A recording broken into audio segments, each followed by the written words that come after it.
다 같이 사도신경으로 신앙 고백 드리겠습니다. 전능하사 천지를 만드신 하나님 아버지를 내가 믿사오며 그 외아들 우리 주 예수 그리스도를 믿사오니 이는 성령으로 잉태하사 동정녀 마리아에게 나시고 본디오 빌라도에게 고난을 받으사 십자가에 못 박혀 죽으시고 장사한 지 사흘 만에 죽은 자 가운데서 다시 살아나시며 하늘에 오르사 전능하신 하나님 우편에 앉아 계시다가 저리로서 산자와 죽은 자를 심판하러 오시리라. 성령을 믿사오며 거룩한 공예와 성도가 서로 교통하는 것과 죄를 사하여 주시는 것과 몸이 다시 사는 것과 영원히 사는 것을 믿사옵나이다. 아멘. 다 같이 찬송가 265장 통일 찬송가 199장을 하나님께 찬양 드리겠습니다.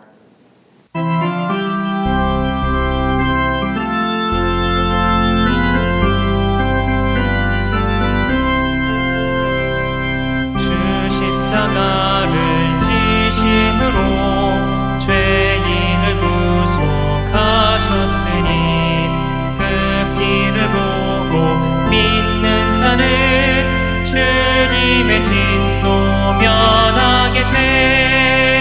내가 그 피를 유월절 그 양의 피를 볼 때에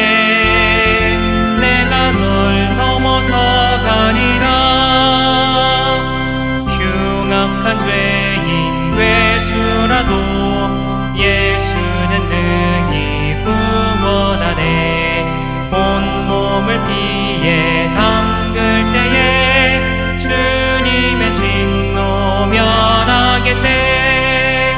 내가 그 피를 유월절 그 양의 볼 때에 내가 널 넘어서 가리라. 심판할 때에 모든 백성 행한 일 대로 보응받네.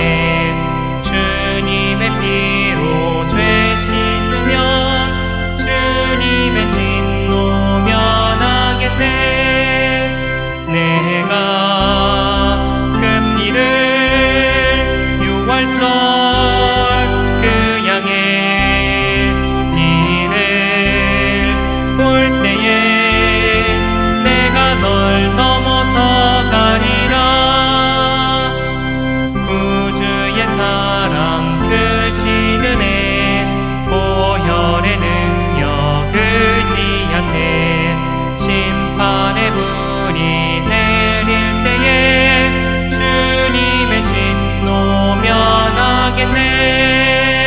내가 그 피를 유월절 그 양의 피를 볼 때에 내가 널 넘어서 가리라. 이 시간 은혜 받으실 하나님 말씀은 신약 성경 로마서 12장 1절과 2절의 말씀입니다. 신약 성경 255면에 있습니다. 신약 성경 255페이지에 있는 로마서 12장 1절과 2절의 말씀을 봉독해 드리겠습니다. 그러므로 형제들아 내가 하나님의 모든 자비하심으로 너희를 권하노니 너희 몸을 하나님이 기뻐하시는 거룩한 산 제물로 드리라. 이는 너희가 드릴 영적 예배니라. 너희는 이 세대를 본받지 말고 오직 마음을 새롭게 함으로 변화를 받아 하나님의 선하시고 기뻐하시고 온전하신 뜻이 무엇인지 분별하도록 하라. 오늘 주신 말씀을 가지고 담임 목사님께서 거룩한 산 제물로 드리라는 제목으로 하나님의 말씀을 선포해 주시겠습니다. 할렐루야. 오늘 본문을 중심으로 해서 거룩한 산 제물로 드리라라는 제목으로 함께 은혜를 나누고자 합니다. 예수를 주님으로 맞이한다는 것은 말 그대로 예수를 나의 주인으로 맞이한 것을 말합니다. 주님으로 인정하며 따른 것을 말하죠.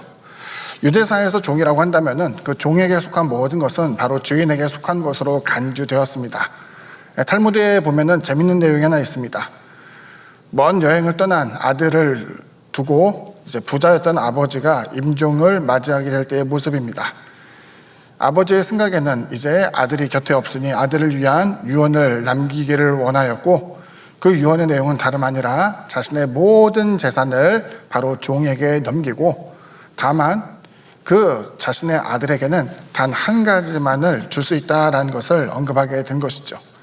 주인이 죽고 난 이후에 그 하인은 너무나도 기뻤을 것입니다. 왜냐하면 주인의 그 막대한 재산이 자신의 것이 된 것과는 동시에 이제 그 유언이 실현이 되기 위해서는 빨리 아들을 찾아가서 아들이 원하는 한 가지 것을 주고 나머지를 자신의 소유로 만들 것을 생각했겠죠. 그래서 주인이 죽고 난 이후에 그 하인은 사방을 수소문하며 그 주인이었던 사람의 아들을 찾기 위해서 애를 썼고, 이윽고 만나게 된 다음에 아들에게 찾아가 유언의 내용을 보여주며 이제 당신이 원하는 한 가지를 빨리 내게 요구하시오. 내가 그것을 주겠소 라고 이야기했다고 합니다. 먼 타지에서 생활하고 있던 그 아들은 천청병력 같은 소리를 듣게 된 것이죠. 부자였던 아버지가 사랑하는 아들을 제쳐두고 모든 것을 하인에게 주었으며 단지 자신이 얻을 수 있는, 상속될 수 있는 것은 단 한 가지 물건이라는 것을 생각하게 되자 이만저만 상심이 큰 것이 아니었습니다. 이제 그 유대인 사회에는 랍비라는 사람이 있는데 그 조언을 해주고 신앙에 대해서 독려를 해준 사람을 찾아갔지요. 그러면서 한탄 어린 내용을 그와 같이 설명하게 됩니다. 아버지는 큰 부자였는데 자식이었던 내게는 한 가지만을 허락하고 나머지에 대한 모든 것을 하인에게 주었습니다 라고 신산탄한 것이었죠. 그자 랍비가 이야기한 것은 당신의 아버지는 대단히 지혜로운 사람이다. 왜냐하면 그 하인이 재산을 숨기거나 혹은 가로챌 것을 염려하게 되어서 당신에게 한 가지 것을 남기라고 이야기했지만, 당신이 그 하인을 선택해버린다면 그 하인에게 속한 모든 물건도 재산도 바로 당신의 것이 되기 때문에 아버지는 지혜롭게 행동한 것이다 라고 이야기했다고 합니다. 아들은 이제 그 랍비의 조언대로 그 하인을 선택하게 되었고, 벼락 부자가 된 것처럼 느껴졌던 하인은 다시 가난해졌으며 결과적으로는 아무런 재산이 축나는 것 없이 그 아들에게 상속되었다는 것을 보여주게 되었죠. 이와 같은 내용에서 보게 된다면 우리는 그리스도인으로서 주님을 섬기는 사람이고 하나님을 따르는 사람들입니다. 마땅히 우리에게 속한 모든 것이 하나님의 것이라고 우리가 생각하며 살아가야 되겠지만, 실상의 삶에 있어서는 그것이 일치되지 않은 경우가 많이 있죠.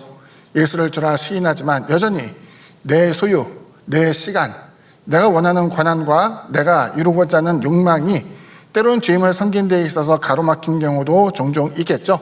오늘 본문을 상고하면서 우리가 하나님께 드려지게 되는 헛된 고백과 예배가 된 것은 아니었는지를 스스로 점검하면서 하나님이 기뻐하시는 성도요 또는 성도의 가정, 삶이 되어지기를 주님의 이름으로 축원드립니다. 첫 번째로 전하고자 하는 것은 거룩한 산 제물로 드리라, 너희 몸을 거룩한 산 제물로 드리라라는 내용입니다. 바울은 언제나 그리스도의 복음을 전하려 애를 썼지요. 바울이 전하는 그리스도의 복음은 다른 것이 아닙니다. 바로 우리를 위해서 십자가에 달리신 예수, 그리고 죽으심과 부활을 통해서 우리에게 구원을 베풀어 주시는 그 주님의 사랑을 전하기 위해서 많은 애를 쓰게 되었습니다. 그 같은 노력을 기울이면서 사도 바울 선생은 이제 주님을 섬기며 믿는 사람으로서만 산 것이 아니라 이젠 그에 합당한 산도 이루어져야 된다는 것을 보여주게 되었죠. 어떤 사람이 이 부분에 대해서 많이 오해를 했습니다. 그리스도를 믿는 자로서의 구원이라는 것은 단지 예수를 믿기만 하면 된다라고 생각하게 되었지만, 그 믿는다는 것은 입술의 고백으로만 끝난 것이 아니라 그 뒤에는 진정성 있는 삶의 변화가 있어야 되는 것을 우리에게 보여주고 있었죠. 그래서 어떤 사람은 이야기하기를 구원이라는 것은 행위로 가는 것이 아닙니다. 돈으로 가는 것도 아닙니다. 소위 말하는 우리의 공로로 가는 것이 아니라 오직 전적인 믿음을 통해서 이루어진 것이면은 다른 이견이 있을 수 없어요. 우리가 죄인 되었을 때 예수를 주라 시인하며 예수님을 하나님의 아들로서 고백할 때 구원이 이루어진 것은 정말로 명쾌하면서도 진리로서 수용되어지는 부분임에 틀림이 없다는 것이죠. 하지만 중요한 것이 하나 있습니다. 믿고 난 다음에 삶이 믿지 않기 전과 똑같은 삶이 되어서는 안 된다는 것을 보여주고 있죠. 구원받은 이에게 합당한 삶이라는 것은 우리에게도 정말로 중요합니다. 우리는 여하튼 구별되는 삶에 대한 내용을 언급할 때마다 이제 우리는 경건이라는 것을 이제 생각해 볼 수가 있습니다. 사도 바울은 믿음을 갖기 전과 또 갖고 난 이후의 모습이 달라야 되는 것을 강변하게 되었습니다. 특별히 이제 우리가 잘 아는 것처럼 고린도전서에 나오는 은사와 사랑에 대한 모습이 서로 경쟁이라든가 혹은 우열 관계를 가리기 위한 모습이 되어서는 안 되겠고, 다른 사람을 섬기며 또 사랑으로서 누군가를 보살피기 위한 하나님의 특별한 능력과 힘으로써 그 은사를 설명하고 있음을 보여주고 있지요. 특별히 갈라디아서 5장 22절을 보게 되면은 성령의 9가지 열매가 나오게 되는데, 흔히 예수를 믿고 따르게 될 때에 성공, 출세, 장수 혹은 그 가정의 여러 가지 삶의 모습이 아름답게 뻗어나가는 모습을 보여주는 것이 아니라 굉장히 특이해요. 인격의 변화에 대한 모습을 잘 보여주기 때문입니다.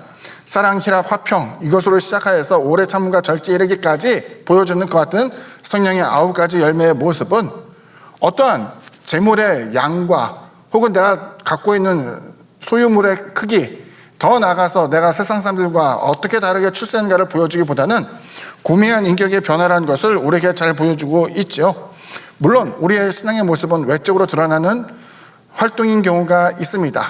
소위 말하는 기도, 예배, 그리고 각종 기도에 참여하며 때로는 금식하고 구제하는 그 모습이 신앙에 있어서 굉장히 중요한 모습임에는 틀림이 없지만, 그 모든 외적으로 드러나게 된 요소들은 바로 내부에 있는 심령의 변화를 통해서 이루어진 것이 분명하다라고 우리가 생각이 됩니다.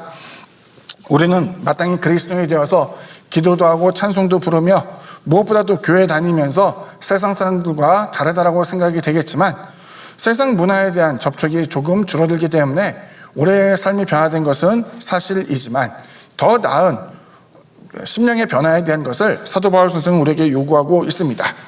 자, 하지만 바울은 조금 더 나아진 것으로 우리 인생에 대해서 경건한 그리스도인이 되었다고 생각하지 말기를 요청하지요. 먼저 여기 보게 되면은 거룩이란 용어가 나옵니다. 너희 몸을 하나님이 기뻐하시는 거룩한 산 제물로 드리라. 거룩이란 용어가 쓰이게 되죠. 그 거룩이란 용어는 하나님에 대해서 쓰일 때는 완전 무결에 대해서 이야기합니다.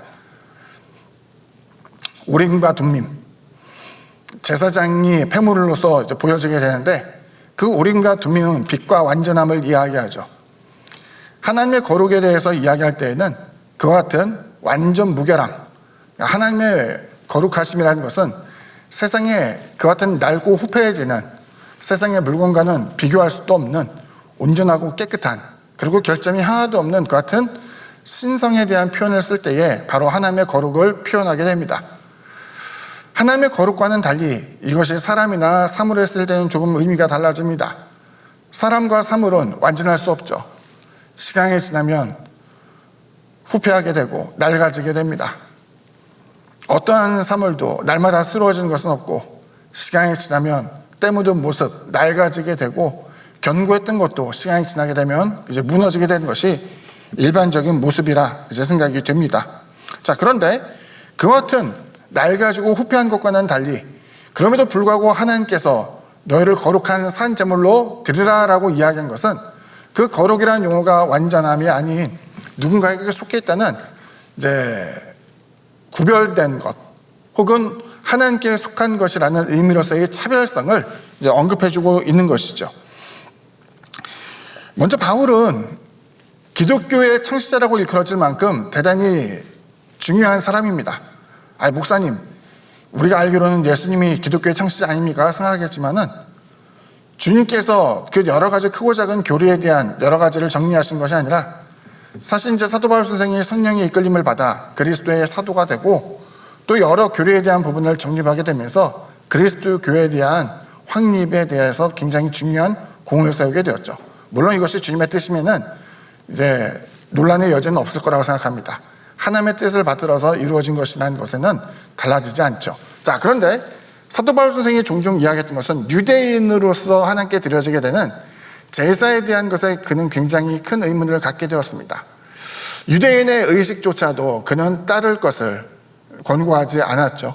다시 말하면 이방 사람들로 하여금 너희가 유대인이 되고 그 이후에야 하나님의 구원을 얻을 거야 라고 이야기하는 것이 아니라 유대인 될 필요 없다. 예수를 믿음으로 말미암아 그대로 구원을 이루게 되고, 이거 역시 구약을 중요하게 여기고 있는 유대인이라 할지라도 그리스도 예수를 믿지 않으면 하나님의 구원으로 연결될 수 없기 때문에 이방인들은 유대인이 되고 그리스도인이 되는 것이 아니라 유대인이 될 필요 없이 그대로 그리스도인이 되면 된다라고 생각을 한 것이었죠. 그런데 이제 중요한 것은 제사라는 개념입니다. 제사라는 것은 유대인의 개념이 없죠. 그럼 믿지 않는 사람도 제사 드리지 않습니까? 우리는 그것을 제사라고 표현하지 않아요. 예배라고 이야기합니다. 여기 보면 사도 바울 선생은 너의 몸을 거룩한 산 제물로 드리라 라고 이야기하면서 그 당시 유대인에 있어서 전통으로 중요하게 됐던 제사에 대한 것을 사도 바울 선생은 어느 정도 배제하기 위해서 애를 썼지만, 여기는 그 내용대로 이것을 빗대어서 사용했다는 것이죠. 그럼 제사는 무엇인가 봤더니 제사에서 가장 중요한 것은 제물이에요. 죄를 짓든 하나님께 대한 감사에 대한 표현을 하든 그 제물은 항상 점이 없고 흠없는 것으로 준비가 되어야만 했습니다. 얼룩지거나 아롱진 것에 대해서는 이것은 하나님의 제물로 쓰이기에 적합하지 않았고, 반드시 같은 깨끗하고 구별된 것을 가지고 하나님께 바쳐야만 했어요. 너희 몸을 거룩한 산제물로 바치라고 이야기할 때 우리는 구별되어야 되는 것을 이야기하고, 제물이라는 표현을 쓰게 될 때에 하나님께 완전히 바쳐질 만큼 합당한 삶이 되었느냐를 물어보는 것이죠. 다시 말하면 여전히 세상 가운데 살면서 경쟁하고 또 조롱하면서 때로는 비판하고 세상 사람들과 별반 다를 것 없는 그 같은 삶으로서 하나님께 제물을 드릴 수 있는 것이 아니라 점없고 흠없는 것으로 하나님께 드려져야 되는 것처럼, 이와 같이 하나님이 보시기에 기뻐하는 삶의 모습이 되기 위해서 노력했는가, 이것을 보게 되는 것이죠. 흔히 이제 우리가 하나님 앞에 쓰임받는, 또 하나님의 복을 받게 되는 온전한 성도의 모습이라고 한다면은, 흔히 이제 전통적인 교회에서 이야기했던 것처럼 주일 성수, 온전한 11조, 때로는 봉사, 구제 이런 것만을 떠올릴 수 있겠지만, 정말로 중요한 것은 그리스도의 향기 나는 성령의 9가지 열매 같은 인격의 고매한 변화로서 주어지게 되는 성결된 삶, 구별된 삶이 그 가운데 있었는가를 우리에게 보여주고 있는 것이죠. 저는 이 내용을 보게 될 때 구약의 제사보다 사도 바울 선생이 이야기하고 있는 경건이라는 것이 훨씬 더 엄격하다라고 생각을 합니다. 또한 제물이라는 것은 하나님께 바쳐진 것으로서 이것은 되돌릴 수 없죠. 하나님께 드려진 제물이기 때문에 우리는 이제는 나의 뜻대로 살아가는 것이 아니라 하나님께 바쳐진 존재로서 살아갈 것을 이야기하고 있고, 그것이 바로 하나님께서 받으시는 영적 예배요, 하나님께서 기뻐하시는 경건의 삶이라는 것을 보여주고 있습니다. 두 번째로 전하고자 하는 것은 세상과 함께 그리고 세상과 구별되기라는 내용입니다. 사람은 사회적 존재입니다. 우리가 사회책에서 배웠을 때는 사회적 동물이다 라고 이야기하는데, 저는 사람을 동물로서 표현하는 것은 조금 꺼리는 표현이기 때문에 존재라고 이제 이야기를 하고 싶습니다. 사회적 존재가 되었다는 것은 혼자서는 세상을 살아갈 수 없음을 이야기합니다. 부모의 도움이 있어야만 생존이 가능하게 되고, 대단히 어린 시절부터 이제 유치원, 초등학생 때부터 아이들은 교육에 대한 것을 받게 되죠. 사회성 훈련은 참 많이 받는 것 같습니다.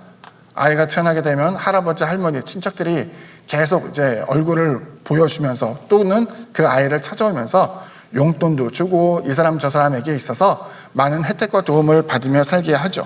그래서 사회적 존재라고 한다면은 어린 시절부터 우리가 학습을 통해서 성장을 하게 되고, 또 어른이 되면 사회에 필요한 사람, 또 사회로부터 혜택을 받는 사람이 된 것을 이제 생각할 수 있죠. 엄연히 사회의 훌륭한 구성으로서 생활을 하게 되죠. 생각해보면 그리스도인과 세상이라는 것은 분리될 수 없습니다. 주님은 세상으로 오셨고 세상 가운데서 살아가셨으며 세상의 복음을 전하시고 세상을 위하여 십자가에 달려 죽으셨죠. 사도 바울 선생도 마찬가지입니다. 그가 주님의 일꾼이 되었을 때 그가 보내진 현장은 바로 세상이었으며 세상 가운데서 복음을 증거하고, 비록 세상으로부터 핍박을 받으며 심지어는 순교를 당하게 되었지만 그가 여전히 세상과 함께 살았던 것은 의심할 여지가 없죠. 많은 기독교 이단 가운데 적지 않은 부분은 그들은 구별된 삶을 살기 위해서 그들만의 세상을 만들려고 노력을 했습니다. 최근 들어와서는 어떠한 섬에 가서 자신들만의 공동체를 세운다라고 이야기하지만 이것이 허위로 판정되었고, 세상은 기독교인들만의 세상을 만든다고 이야기하면서도 정작 누리는 것은 그들의 재물 혹은 그들이 갖고 있는 종교적인 열망을 그릇된 방법으로 가르치게 되어서 스스로 소모하게 하여 멸망을 자초한 것이 그들의 모습이었죠.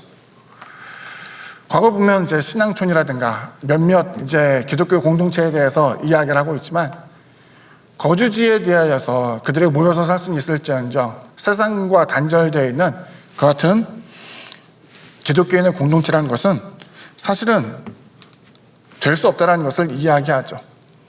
어떠한 사람은 교회가 세상으로부터의 도피처라고 이야기를 하지만 그것은 교회에 대해서 우리가 잘못 이해한 것이죠. 주님께서 제자를 부르실 때에는 세상으로부터 제자들을 모으셨지만 그 제자들과 동고동락하며 그들에게 가르침을 주시고 성령의 충만함을 입게 되어서 그들을 향하여서 주님께서 하신 말씀은 세상에 가서 복음을 증거라고 하는 그 같은 내용이었습니다. 과학에는 국경이 없지만 과학자들에게는 국경이 있다라고 이야기하는 것, 신앙인에게는 그리스도 예수가 세상 가운데 유일한 주시다라고 표현을 하지만 믿는 사람 역시 국가가 있고 사회 가운데 우리가 얽혀져 있으며 사회의 구성으로서 때로는 혜택을 보고 때로는 피해를 입으며 세상 가운데 존재하는 그리스도인이라는 것을 우리가 마땅히 이해해야만 합니다. 결과적으로 보게 되면 세상으로부터, 세상 문화로부터 우리는 분리될 수 없고 때로는 정치 권력이나 경제에 있어서도 종교인들은 국가의 운명과 함께 하게 됩니다. 이것이 바로 세상이죠. 루터는 두 왕국 개념에 대해서 이제 언급을 한 적이 있었는데 하나의 왕국은 세속적인 왕국이에요. 세상과 똑같은 것이죠. 거기에는 무력이 존재하고 세상의 왕으로서의 존재, 하나님의 다스림보다는 세속적 권력이 있는 것이 그 안에 있다고 생각을 하죠. 하지만 눈에 보이지 않는 새로운 왕국이 하나 있는데 그것은 바로 하나님이 다스리시는 왕국이고 그 하나님의 왕국 그리고 세상의 왕국이 바로 믿는 성도들이 존재해야 될 그 같은 장소라는 것을 언급을 하게 됩니다. 세상과 우리가 함께 살아가는 존재라고 한다면 세상과 구별되어 사는 것은 바로 주님께서 우리에게 명하신 내용이죠. 그리스도인은 하나님께 속한 자이기 때문에 하나님을 믿지 않는 사람들과 반드시 달라져야 되죠. 오카노 목사님이 이제 제자 훈련에 대한 책을 쓰시고 그걸 읽어보면서 인상 깊었던 장면이 하나가 있는데 그 내용은 이것이었어요. 어떤 사람이 귀신 들리게 되면 뭐 정신분열이든 뭐든 표현해서 뭉뚱그려서 표현하자면 귀신 들린 자의 모습을 보게 되면은 일반인들과 뭔가 다르고 정신이 삐딱하거나 혼탁한 모습을 보여주게 되는데 반대로 성령에 충만한 사람이 된다면은 또 하나님에게 은혜를 입어 변화된 자의 삶이 된다고 한다면은 마치 정상인과 귀신 들린 자의 모습이 달라진 것처럼 일반 세상의 사람들과 그리스도인의 모습은 달라지는 것이 있어야 된다라고 말을 했던 것이 기억납니다. 그럼 사람은 무엇으로 구별이 되어야 되는가? 세상과 무엇으로 구별되는가? 앞서 말씀드린 바와 같이 기도, 금식, 예배, 구제 뭐 이런 것들만을 이야기하는 것은 아니겠죠. 생각해보면 그 종교적인 행동이라는 것은 교회 아니면 각자의 가정에서 이룰 수 있는 부분일 뿐 삶에서는 종교성 있는 모습을 드러내는 것이 사실 쉽지 않다는 것을 알고 있습니다. 그렇다면 우리는 과연 무엇으로 구분될 수 있을까? 사회에서 드러나게 되는 믿는 자의 구별된 모습은 바로 주님의 모습에 닮아간 것을 이야기합니다. 주님의 모습에 닮아간 것이 무엇을 지칭할까요? 2차 세계대전 당시 주목받던 한 목회자가 있었는데 그분의 이름은 바로 디트리 보네퍼입니다. 극우 진영에서 그 보네퍼라는 이름을 종종 인용하는 것에 대해서 굉장히 불쾌한 것은 그 보네퍼라는 신학자이자 목회자의 삶이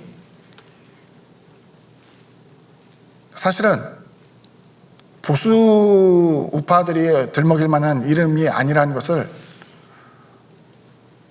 조금만 찾아보게 되면 알게 되기 때문이죠.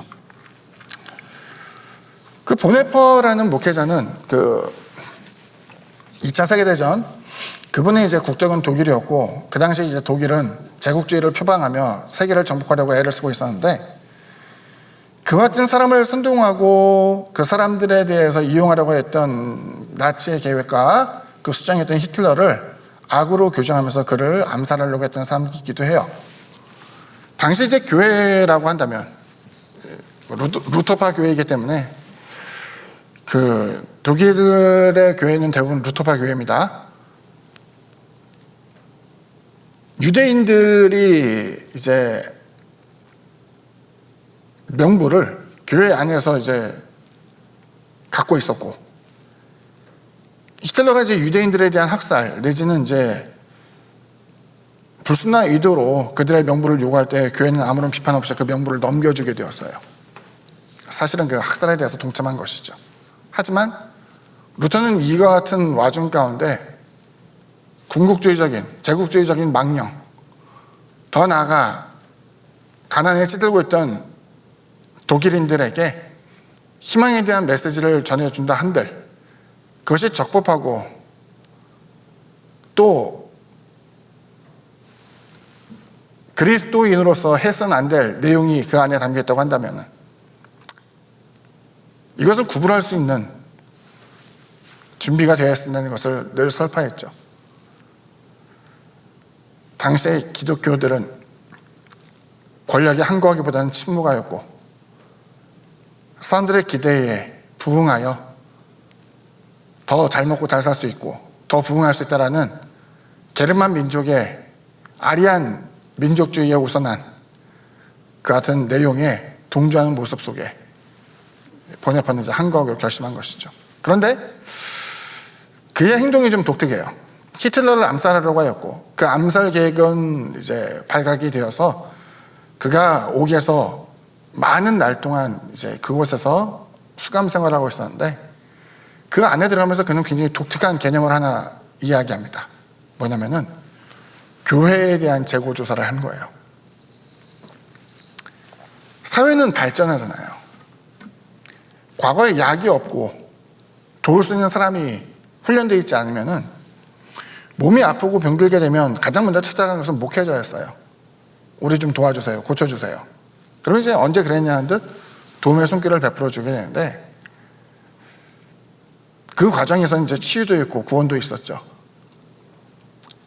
하지만 이제 세상에는 병원이 많이 세워집니다.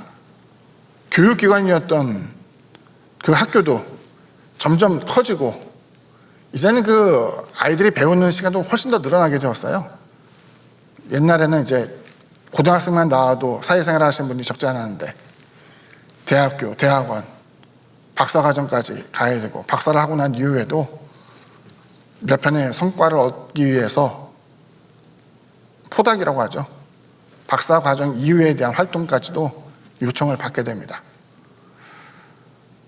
그와 같이 사람을 돕는 의술과 교육의 발달 또 보험과도 같이 우리가 큰 문제가 닥쳤을 때에 조달할 수 있는 재정이 어느 정도 확보가 된다면은 이제 교회가 병든 사람이 찾아오지도 않는 무지몽매한 사람도 교회에 올 필요 없이 교육기관이나 각종 사회단체에다 도움을 청하게 되면 훨씬 더 양질의 도움을 줄 수 있는 것 같은 시대가 된 거예요. 그러면 교회가 세상에 대해서 줄 수 있는 것은 과연 무엇인가라는 거예요. 목사님 교회는 우리가 하나님께 복 받으러 온 곳이지 뭐 줄 게 뭐가 있어요 이야기할 수 있겠지만 주님처럼 산다라는 것은 주님처럼 베푸는 것을 이야기하고 보네파는 거기에서 한 가지를 깨닫게 됩니다. 교회가 갖고 있는 한 가지 자산이 있다면 그건 바로 주님의 사랑, 희생적인 사랑, 세상의 고난에 동참하는 것, 이것을 보네파는 가장 중요한 것이라고 생각을 하게 되었죠. 즉 자기의 희생과 연약한 자들에 대한 사랑의 실천이 교회 그리고 그리스도의 존재의 이유라는 것을 보여주고 있는 것이죠. 그것이 또한 우리를 세상과 구별하게 만드는 것이었습니다. 마지막 세 번째로 전하고자 하는 것은 그리스도의 군사, 바로 저와 여러분이죠. 그리스도인, 사실 그리스도인이라는 것은 당시 조롱의 의미로 많이 쓰여졌어요. 안디옥 교회에서 이제 처음 나왔다고 이야기하는데 그리스도인은 오늘날에 있어서 기독교 비하 발언을 하는 사람들이 이야기하는 것처럼 아우 저 사람들 그리스도를 따르는 사람이래, 아 우습다라고 했던 것이 그때 이제 모습이었어요. 생각해보면 이제 기독교인 혹은 그리스도인이라고 일컬어지는 사람들이 존경의 의미를 담아서 표현한 적은 거의 없었던 것 같아요. 어쩌면은 그리스도를 따르는 자들에게 있어서는 이것이 숙명처럼 여겨지기도 합니다. 역설적으로 사람들은 그 사람들을 그리스도인이라고 조롱하게 되었지만 믿는 사람들 안에서는 나는 예수 믿는 사람, 교회 안에서는 그리스도인, 성도가 되었다는 것을 주저하지 않고 우리가 그것을 사용하게 되었고, 남들이 볼 때는 비난의 대상이지만 우리 스스로에게는 그것이 자긍심을 갖게 되는 요소이기도 합니다. 바울은 자기 자신을 늘 표현할 때에 그리스도에게 속한 자라는 표현을 쓰게 되었습니다. 흔히 말하는 그리스도인, 성도라는 의미로서 이것을 사용하게 된 것이죠. 그리고 바울은 그리스도를 따르는 사람들을 하나님의 군사, 예수를 위한 이제 십자가 군병이라는 표현을 종종 쓰게 되었죠. 특별히 이제 에베소서에 나오게 되는 하나님의 전신갑주라는 표현을 쓰게 되면은 구원의 투구, 의의 흉배, 믿음의 방패, 생명의 성령의 검, 말씀과 성령의 검, 진리의 허리띠, 평안의 복음의 신발 등등을 이제 떠올리게 되면서 아마 이 같은 표현과 내용이 이제 익숙할 거예요. 하나님의 전신갑주라고 표현을 했는데 우리나라의 군대를 한번 묘하게 한번 떠올려 봤어요. 남자라면 이제 대부분 군 복무를 해야 되잖아요. 물론 이제 일찌감치 우리나라 군대에 대한 특별한 사명의식이 있어서 간부로서 생활을 하는 경우도 종종 있겠지만, 이걸 보면서 이제 문득 이런 생각이 든 거예요. 뭐냐면 당시에 이제 군병에 대해서 표현할 때 사도 바울이 이야기한 것은 모집한 자를 위해 기쁘게 하기 위해서 군사가 소집되어지게 됐고, 그 사람은 자신의 삶에 얽매이는 것이 아니라 명령에 의해서 얽매여 있게 된다. 그리고 그 사람이 필요한 것은 바로 고용한 사람에 의하여서 공급, 지급이 되고, 그로 인해서 그 사람은 평생을 두고 복무하는 그 기간 동안은 그 주인을 섬기며 산다는 것이 그 내용의 골자였어요. 십자가 군병이 되었다고 하는 것은 우리를 부르신 주님께 충성한 자를 이야기하고, 주님으로부터의 모든 은혜와 사랑, 위로, 축복, 만족이라는 것을 얻게 되는 것을 이야기하죠. 근데 이제 저 같은 경우는 군 생활을 이제 사병으로 했잖아요. 일반적으로 병사로 군대에 들어가게 되면은 입대하는 날부터 제대하는 그날까지 목표는 한 가지입니다. 뭐겠어요? 몸 건강히 제대하는 것. 오매볼만 기다리는 것이 전역하는 날입니다. 하지만 이제 군대에서 생활하는 것을 업으로 삼는 사람들은 그것과는 좀 다르겠죠. 좀 더 오래 있고 싶어 하고, 좀 더 군대라는 그 범위 안에서 더 요직으로 쓰임받기를 원하는 것. 이것이 그들이 갖고 있는 마음가짐의 차이라고 생각이 돼요. 한번 이제 자주적으로 이제 서로 농담을 하는 경우가 있었는데, 어느 날 이제 한 동기가 그런 얘기를 한 거예요. 야, 군인이 여자들이 가장 결혼하고 싶어 하는 직업 2위래. 무슨 뜻인가 어리둥절했죠. 그랬더니 그 친구가 이제 하는 말이 뭐냐면은 1등은 민간인이라고 이야기하더라고요. 굉장히 자주 섞인 이야기죠. 군대를 다녀오신 분들은 다 동의하시겠습니다만 일반 사병으로 다시 군대 가는 걸 끔찍이 싫어할 것입니다. 왜? 긍지가 없어요.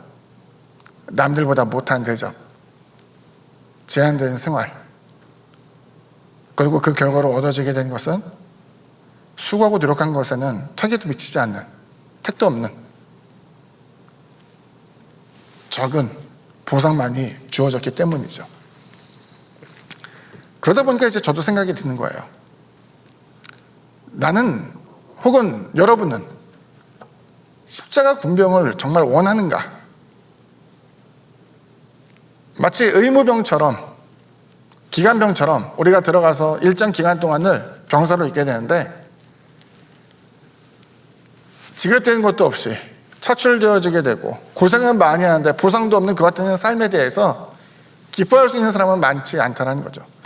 근데 우리나라 군대 문화에 대한 부정적인 생각이 성경에서도 이제 그대로 투영한다라고 저는 생각이 드는데, 교회 안에서 하나님의 일을 한다는 것은 억지로 하기 싫어하지만 그래도 난 어쩔 수 없이 하니까 또 이러면서도 복을 주시겠지 생각은 하면서도 이것에 하나님의 특별한 보상이 있을 거라고 기대하지 않는 경우가 대부분이죠.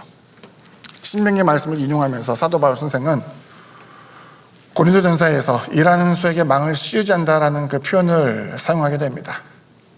하나님이 부르셔서 하나님의 특별한 일을 하는 사람은 하나님께서 그들의 삶을 지도하시고 간섭하시며 특별한 은혜를 베풀어 줄 것을 우리에게 이제 보여주고 있는 것이죠.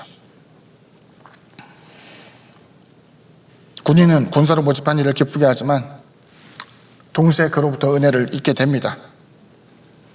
그리스도인이 되어서 그리스도인의 삶을 살았다면 우리는 당연히 그리스도의 은혜와 사랑을 입게 되겠죠. 또한 하나님의 영광을 보게 될 것입니다. 문제는 어디에도 속하지 않는 사람이에요.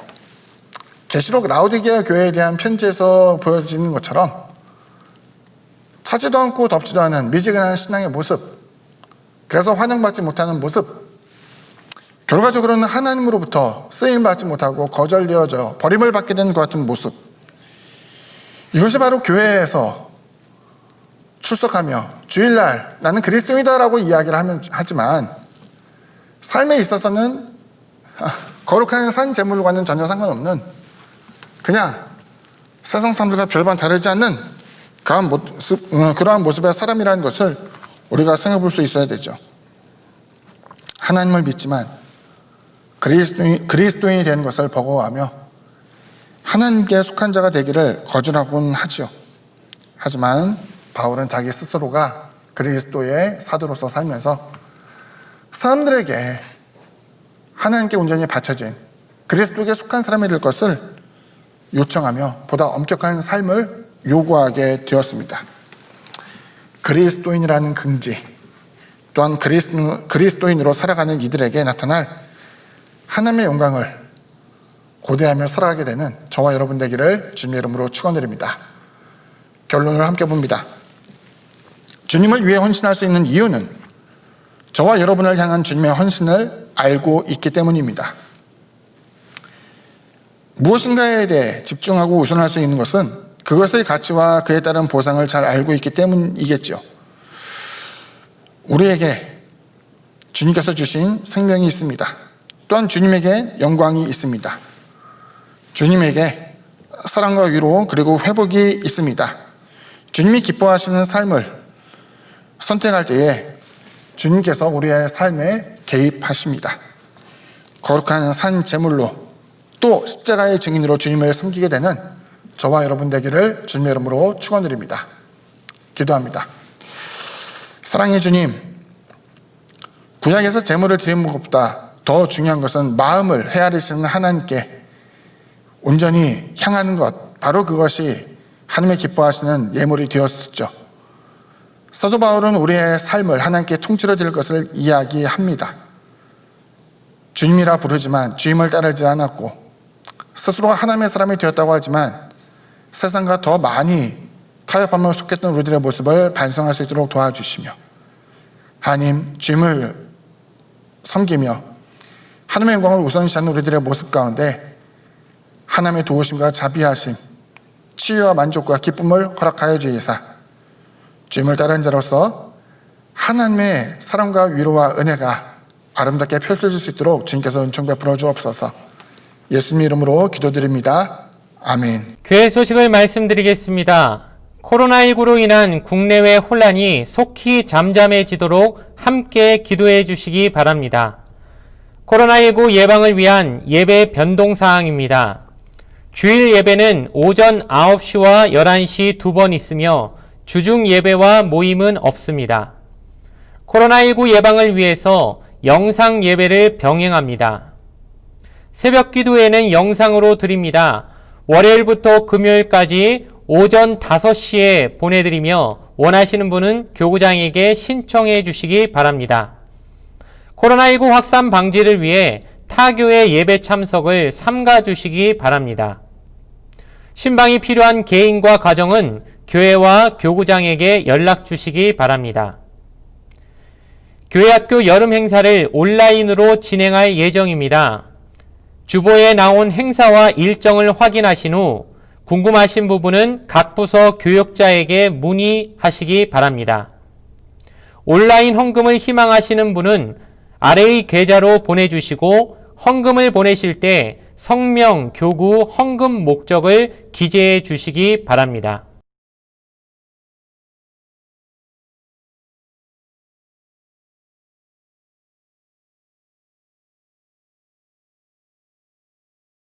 주기도문으로서 예배를 마치겠습니다. 하늘에 계신 우리 아버지여, 이름이 거룩히 여김을 받으시오며 나라가 임하시오며 뜻이 하늘에서 이루어진 것 같이 땅에서도 이루어지이다. 오늘 우리에게 일용할 양식을 주시옵고 우리가 우리에게 죄 지은 자를 사하여 준 것 같이 우리 죄를 사하여 주시옵고 우리를 시험에 들게 하지 마시옵고 다만 악에서 구하시옵소서. 나라와 권세와 영광이 아버지께 영원히 있사옵나이다. 아멘.